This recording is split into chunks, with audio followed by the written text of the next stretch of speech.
प्रिय विद्यार्थी मित्रांनो, आपण जिल्ह्यांची ओळख या सदराखाली आपण हा दुसरा जिल्हा पाहणार आहोत, जो की कोकण विभागात येतो. महाराष्ट्रातील प्रशासकीय किंवा प्रादेशिक विभाग पाहिले तर कोकण हा सुद्धा एक महाराष्ट्रातील प्रादेशिक विभाग आहे. या विभागामध्ये हा रत्नागिरी जिल्हा येतो.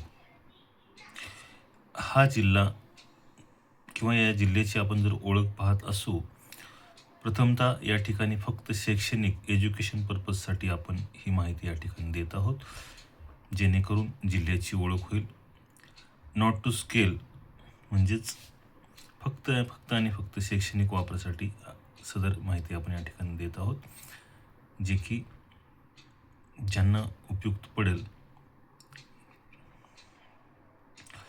आपण योग्य किंवा तंतोतंत माहितीसाठी योग्य त्या संदर्भ ग्रंथाचा वापर करू शकता. प्रिय विद्यार्थी मित्रांनो, आपण महाराष्ट्रामध्ये जर पाहिलं तर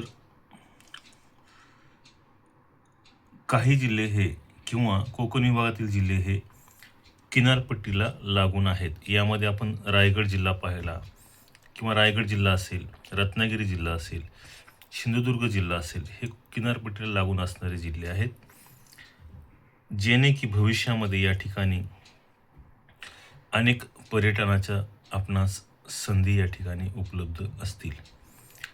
मी सर्वप्रथम thanks to government of Maharashtra and thank you very much government of India, जे की कोकणातील जिल्ह्यासाठी किंवा पर्यटनाच्या दृष्टीने अतिशय चांगलं काम आपलं गव्हर्नमेंट ऑफ महाराष्ट्र आणि गव्हर्नमेंट ऑफ इंडिया करत आहे. त्याबद्दल मी मनस्वी धन्यवाद दोन्ही गव्हर्नमेंटला देतो. या ठिकाणी आपण पाहिलं तर रत्नागिरी जिल्ह्यामध्ये आपण पाहिल्यानंतर आपणास एकूण आपण जर पाहिलं तर वरच्या बाजूने म्हणजेच उत्तरेकडून जर आपण सुरुवात केली आणि दक्षिणेकडे गेलो तर सर्वप्रथम आपणास मंडणगड हा तालुका येतो. नंतर दापोली आहे. नंतर दापोलीच्या बाजूला खेड तालुका येईल. त्यानंतर आपण तसंच पुढे गेलो तर गुहागर तालुका येईल. नंतर गुहागरच्या बाजूला चिपळूण हा आहे.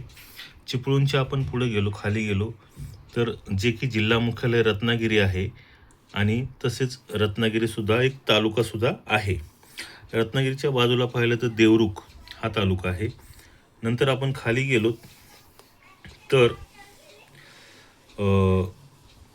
लांजा आणि राजापूर हे तालुके रत्नागिरी जिल्ह्यात येतात.